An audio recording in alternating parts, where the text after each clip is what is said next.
Hi, Zef. It is very nice to meet you here. You are coming from New York, but please share a bit more, your background, how you came up to this new establishment, network states, new communities.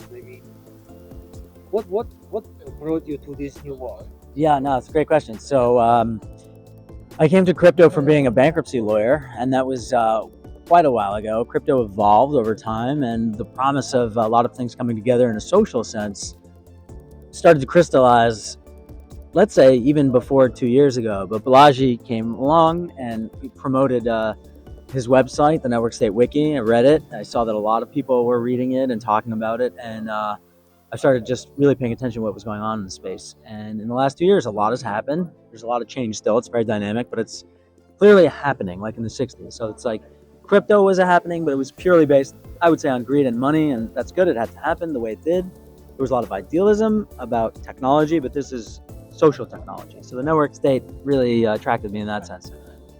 Given my background in bankruptcy law, I realized, yeah, Bitcoin, it solved a lot of problems, but it's not going to solve the world's problems by itself. So you're going to need a lot more social effort. So that's what brought me. Wonderful, very interesting. Uh, uh, what what um, what is the most pressing challenge now that these new establishments are facing? Network states, private cities, free cities, Yeah. international community. What is the main challenge you see that they are facing that doesn't allow them to just collect or get a critical mass? Put one's father. Yeah, that's actually a spectacular question, and people differ on their opinion on why and where and how these things sometimes aren't getting traction. And I think the hardest thing about getting traction now is getting, people will get interested. You can get people to come and be interested. You can have talks, you can have events, but how do you get them to stay? So what they realize is that people aren't going to move somewhere permanently. It's very hard to get people to do that. So people started now with these pop-up villages and cities. Now the first one a year and a half ago in Montenegro was such a success. People had such a good time that now they're happening a lot of them. There's like 10 being planned. So this is like the pattern that is being replicated. So I think the hard thing is getting people to move somewhere. It costs a lot. It's not just it's not money. It is money, but it's also commitment. People being committed to something. Actually, you have to be in person with people. You cannot only just be virtual. This whole idea that the metaverse is going to be the network state. Well, the metaverse already exists. People already play video games all the time. There's plenty of metaverse worlds in crypto. That's not what's going to change the social world of how technology is moved forward. It has to be in real life. So the hard part is getting people to stick together. I'm in New York. I've been in New York for a long time, and even this is a problem. Even in New York, you have some projects that tried in New York, like Praxis. You have others that are still trying, like Fractal, and now VDAO is in New York with CityDAO. So it's just getting people together, getting them on the same page to meet up in person. It's hard. Very interesting. And do you see the role of the diaspora shaping these new these new dynamics of the network states?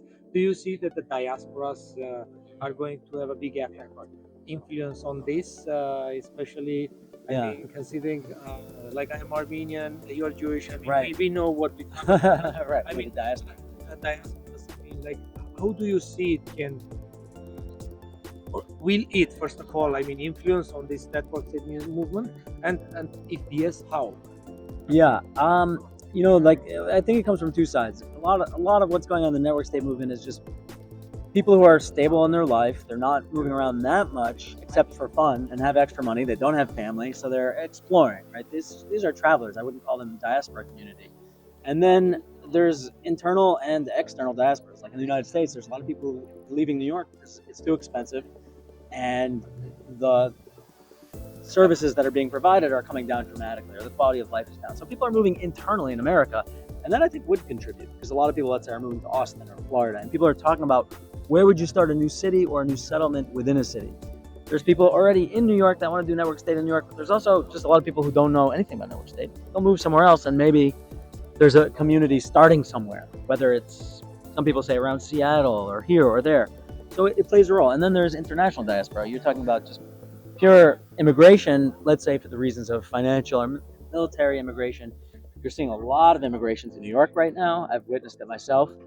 I think those are people who are just purely looking for jobs and stability. I don't think they're looking for network states. So I don't see the international diaspora anytime soon contributing very directly to network state, but it could be in the future. It's hard to say. Uh, Going further into this topic because it's very interesting, there are a couple of projects within this network state world that also cover the ethnic issue. Like, I mean, do you think that this ethnic diasporas or like ethnicity background can play a role in building up this type of new structures? Yeah, that's very interesting. So that's something I'm super fascinated about.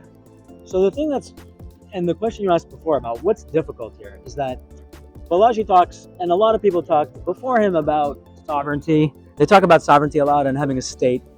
But in the network state, the word network is actually swapped for nation because the term was nation state, and Balaji is creating a play on the idiom.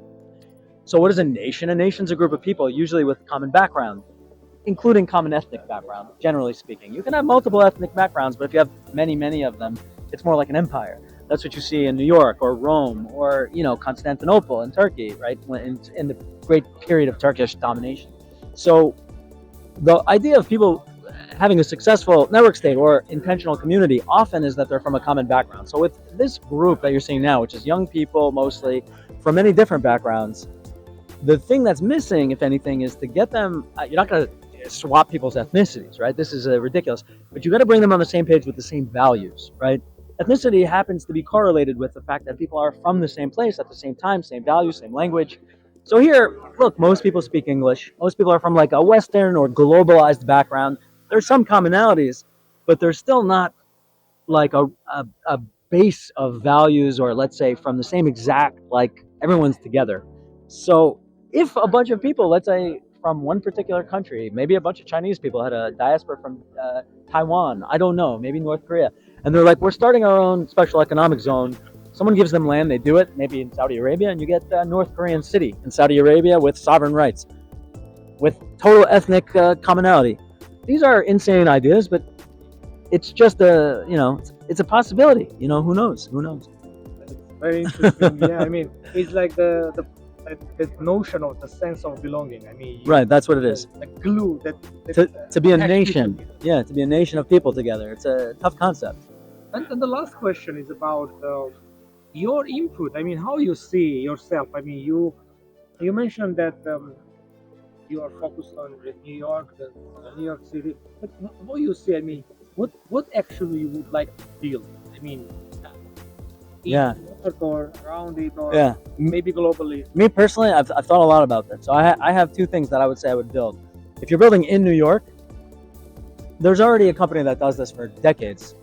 There's a major real estate fortune, the Durst fortune. People know because one of the brothers killed his wife or whatever. It was on HBO. The daughter, or one of the nieces, she has a nonprofit which is about real estate donation because there's so much vacant real estate, not just in New York. Commercial, which is used for many reasons, commercial, industrial, and you get tax write-offs. Now, in America, you get tax write-offs. I don't know what's in Paris, what's other places, but major cities around the West have tons of vacant commercial real estate. So you can put this to use in a network state sense. You can. That's inside of cities. That's free real estate. It's an opportunity. Marry it with Web3. Marry it with some of the network state needs. That's an interesting idea. Another interesting idea is to totally go outside of a major city and build a new city altogether. It's already being done. There's Mark Lutter is very well known for his Charter City Institute. Tons of interviews, tons of projects. There's a lot of development out there. But to do something in the West is the gorilla because the West has too much regulation, but it's got a lot of the money and a lot of the creativity. But no one wants to touch the West because it's impossible. You can't get anything done. Look at New York City right now. There's not a lot of real estate being built, new buildings, and it's just too much regulation. So people go elsewhere, and of course, Africa is the big basket of new development. I personally am not qualified. I don't know anything I would say about doing good projects there, but there are tons of people I've listened to that know what they're doing in Africa. So that's interesting, but it's not something I would be like, that's the thing I would do. It's happening though, so that's exciting. But in America, if you did a new city somewhere, it would have to be in Texas or Florida or somewhere low tax state, low regulation state with the possibility of bringing a few thousand people together and buying some acreage and building it. So that's what I would do. Everyone's king for a day when you ask them that question, but yeah. Yeah, thank you. Actually, Yeah. in America, there are a couple of projects. New Hampshire project that is just 20 years or more old. Right. Also, Free there- State Project. Yeah. there is one Armenian project.